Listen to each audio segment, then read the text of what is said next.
Hello दोस्तों, मैं हूं अभिषेक और आप देख रहे हो अभिषेक पोल्ट्री यूट्यूब चैनल। दोस्तों जैसे कि आप वीडियो में देख पा रहे हो दोस्तों, ये ऊपर की जो मशीन है वो दोस्तों मेरी सेटर मशीन है। और जो नीचे में आपको मशीन दिख रही है जहाँ पर आपको कांच में से ये चूजे भी दिखाई दे रहे होंगे, ठीक है, ये मेरी हैचर मशीन है। ठीक है, तो आज ही मेरे कुछ चूजे अंडों से बाहर निकले हैं। तो आज के इस वीडियो में आपको प्रॉपर तरीके से बताने वाला हूँ कि आपको सेपरेट सेटर और हैचर क्यों इस्तेमाल करना चाहिए।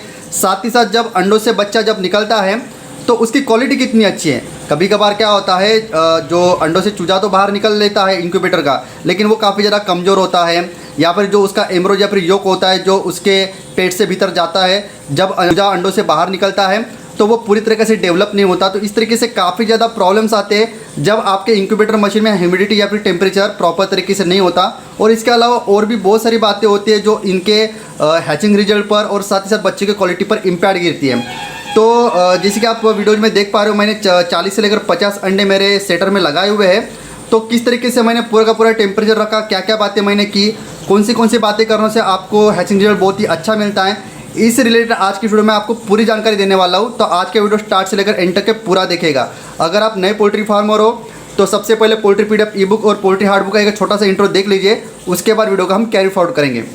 पोल्ट्री बिजनेस करना चाहते हो तो वीडियो में दिखाई जाने वाला पोल्ट्री पीडीएफ ई बुक और पोल्ट्री हार्ड बुक एक बार अगर आप पढ़ लेते हो तो पोल्ट्री के रिलेटेड बॉयलर पोल्ट्री फार्मिंग, देसी पोल्ट्री फार्मिंग और लेयर पोल्ट्री फार्मिंग की 90% जानकारी आपको मिल जाएगी। इस बुक में मैंने डिसीज, मेडिसिन, वैक्सीन और फीड मैनेजमेंट के अलावा चिक्स आने के पहले दिन से लेकर बड़े होने के बाद उनको बेचने तक इन सारी बातों को कवर किया है। पोल्ट्री पीडीएफ ई बुक और पोल्ट्री हार्ड बुक दोनों में भी सेम इंफॉर्मेशन दी गई है और ये दोनों भी बुक आपको हिंदी, इंग्लिश और मराठी भाषा में मिल जाएंगे। पीडीएफ ई बुक आपको मात्र 50 रुपये में मिल जाएगा और हार्ड बुक आपको 250 रुपये में मिल जाएगा अगर आप प्रीपेड 250 रुपये ऑनलाइन पे करके इस बुक को खरीदते हो तो। और अगर आप कैश ऑन डिलीवरी पे इस बुक को मंगवाना चाहते हो तो आपको 50 रुपये एक्स्ट्रा कैश कलेक्टिंग चार्जेस पे करना पड़ेगा। अधिक जानकारी के लिए या फिर इस बुक को खरीदने के लिए 91761143 इस व्हाट्सएप नंबर पे मैसेज कीजिए। तो दोस्तों सबसे पहले ये आप ऊपर में जो मशीन देख पा रहे हो दोस्तों, ये मेरी सेटर मशीन है। यहाँ पर आप टेम्परेचर तकरीबन देख पा रहे होंगे, ठीक है, 37.4। यहाँ पर वीडियो की क्लियरिटी प्रॉपर नहीं है, एक बार मैं ब्लर क्लियर कर लेता हूँ। 37.4 और नीचे में आप देख पा रहे हो सेटर दोस्तों, तो यहाँ पर मैंने 36.7। तो हम ऐसा मान के चल सकते हो कि दोस्तों जो हमारा सेटर है, सेटर के टेम्परेचर से हमारा जो भी हैचर का जो टेम्परेचर है वो तकरीबन मैंने 1 डिग्री से कम रखा है। और जैसे कि आप यहाँ पर ह्यूमिडिटी कंट्रोलर पर देख पा रहे हो कि यहाँ पर ह्यूमिडिटी है जो तकरीबन 75 पर मैंने मेंशन करी हुई है। तो जैसे ये 70 के नीचे में चली जाती है तो फॉगर चालू हो जाता है और ऑटोमेटिकली ह्यूमिडिटी 70 से लेकर 75 के बीच में हैचर में मेंटेन होती है। वही अगर मैं बात करूँ यहाँ पर सेटर की, तो सेटर में तकरीबन 50 से लेकर 55% ऑटोमेटिकली ह्यूमिडिटी होती है, ठीक है। तो यहाँ पर एक बात को आपको ध्यान में देना होगा दोस्तों कि यहाँ पर आप देख पा रहे होंगे क्लियरली, ठीक है। एक बार मैं आपको इसका जो भी डोर है वो भी ओपन करा के दिखा लेता हूँ, पूरे के पूरे अंडे, ठीक है दोस्तों। जैसे कि आप दोस्तों वीडियो में देख पा रहे होंगे, ये मैंने कुछ अंडे लगाए हुए हैं। तकरीबन ये 50 कैपेसिटी का फुल्ली ऑटोमेटिक इंक्यूबेटर है। तो यहाँ पर दोस्तों जैसे कि आप देख पा रहे होंगे, यहाँ पर मैं आपको तारीख भी दिखा लेता हूँ। जैसे कि ये 5 तारीख को मैंने अंडे प्लेसमेंट किए थे, ठीक है। उसके बाद अगर मैं इस अंडे की बात करूँ तो ये अंडे मैंने 13 तारीख को प्लेसमेंट किए थे। तो इस तरीके से मैं अल्टरनेटिवली अलग अलग अंडे अलग अलग तारीख पर रखता हूँ, ठीक है। तो आप इस तरीके से भी फुल्ली ऑटोमेटिक इंक्यूबेटर में आप अंडे रख सकते हो।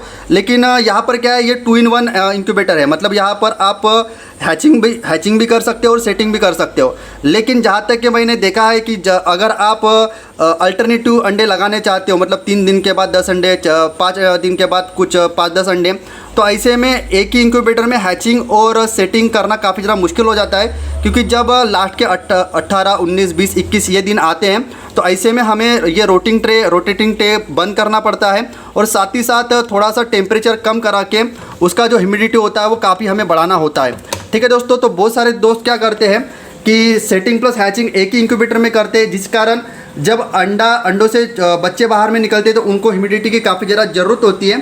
तो ऐसे में उनको ह्यूमिडिटी प्रॉपर तरीके से ना मिल पाने की वजह से क्या होता है कि उनके जो अंडे होते हैं वो काफ़ी ज़्यादा हार्ड रह जाते हैं और इसी कारण से बच्चे को वो शेल तोड़कर बाहर निकलने में काफ़ी ज़्यादा दिक्कत आती है। तो यहाँ पर आप जैसे कि दोस्तों देख पा रहे होंगे, यहाँ पर मेरी जो ह्यूमिडिटी है वो 75% ह्यूमिडिटी है और साथ ही साथ बच्चों की क्वालिटी भी मैं आपको एक बार डोर ओपन करा के बता देता हूँ, ठीक है दोस्तों। तो यहाँ पर आप बच्चे भी देख पा रहे होंगे दोस्तों, काफ़ी अच्छे बच्चे हैं, ठीक है। और यहाँ पर भीतर में मैंने फॉगर लगाया हुआ है और ये जो ऊपर का जो ये अंडा है ये अभी तक के नहीं निकला है, लेकिन 8 में से मेरे 7 बच्चे काफ़ी अच्छे क्वालिटी में इनकी हैचिंग हो गई है। ठीक है, इसके साथ साथ दोस्तों और से 2-3 चीज़ों की तरफ आपको ध्यान देना होता है। मैं यहाँ पर एक बार बता दूँ कि जैसे बाहर में आपको टेम्परेचर, ये जो सेंसर आप देख पा रहे हो दोस्तों, ये STC 1000 सेंसर है, 34.8 डिग्री टेम्परेचर शो कर रहा है। दोस्तों ये टेम्परेचर किसी भी मशीन का नहीं है, ये टेम्परेचर है बाहरी इन्वायरमेंट का। तो ये भी बात आपको ध्यान में देना है कि 34.8 मतलब 35 डिग्री के आसपास में टेम्परेचर, ये मेरा रूम टेम्परेचर है दोस्तों। जी हाँ दोस्तों, जिसके आप यहाँ पर देख पा रहे हो, यहाँ पर हमने कूलर लगाया हुआ है, वहाँ पर मेरा डेस्कटॉप है। ठीक है, तो इस तरीके से ये बेडरूम का टेम्परेचर ऑलरेडी जैसे कि STC 1000 पे आप देख पा रहे हो 34.8, तो कूलर लगाने के बावजूद भी यहाँ का टेम्परेचर 35 डिग्री के आसपास में है। ऐसे में अगर आप बेडरूम में भी एक फर्टाइल अंडे रखते हो तो वहाँ पर ब्लड वेसल्स बन के या फिर एम्ब्रियो डेवलपमेंट होना चालू हो जाता है।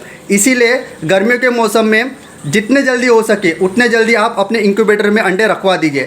स्टार्टिंग में मैंने भी यही गलती की थी कि एक ही साथ मैंने बहुत सारे अंडे लगाऊंगा सोच के 6 दिन 7 दिन 8 दिन तक के पूरे अंडे स्टोर करा के रखे, लेकिन मेरे काफ़ी ज़्यादा अंडे ख़राब हो गए। जब से मैंने 2 से लेकर 3 दिन के पुराने अंडे इंक्यूबेटर में लगाना चालू किया तो मुझे काफ़ी अच्छा रिजल्ट मिल रहा है। और से इंक्यूबेटर से अच्छे क्वालिटी में और अच्छे क्वांटिटी में बच्चे निकालने के लिए आपको 2-3 चीज़ों का ध्यान रखना पड़ेगा। पहली तो बात, 3 दिन के भीतर आपको गर्मियों के मौसम में अंडे आपके इंक्यूबेटर में लगा लेने हैं। साथ ही साथ छोटे साइज़ का अंडा बिल्कुल भी नहीं लगाना है अपने इंक्यूबेटर मशीन में। ठीक है, और से और कोशिश कीजिए कि आपका जो सेटर मशीन होता है और जो हैचर मशीन होता है वो सेपरेट रखिए, क्योंकि हैचर के समय में आपको ह्यूमिडिटी थोड़ी बढ़ा कर रखनी होती है और थोड़ा सा स्लाइडली 0.5 डिग्री जो टेम्परेचर होता है वो कम करा के रखना होता है, जिससे कि आपके बच्चे काफ़ी आसानी से अंडों से बाहर निकल जाते हैं। तो इस तरीके का दोस्तों मेरा घर का एक छोटा सा सेटअप है जो मैं आपको दिखाना चाहता था। इसके अलावा अगर इंक्यूबेटर के रिगार्डिंग आपके मन में और कोई सवाल होंगे तो आप मुझे पूछ सकते हो। मैं प्रॉपर तरीके से उस रिगार्डिंग आपको नेक्स्ट वीडियो में आपके कमेंट का रिप्लाई जरूर करूँगा। इसी तरह का पोल्ट्री का नॉलेजेबल वीडियो के मैं मिलता हूँ आपको नेक्स्ट वीडियो में। जय हिंद, जय भारत।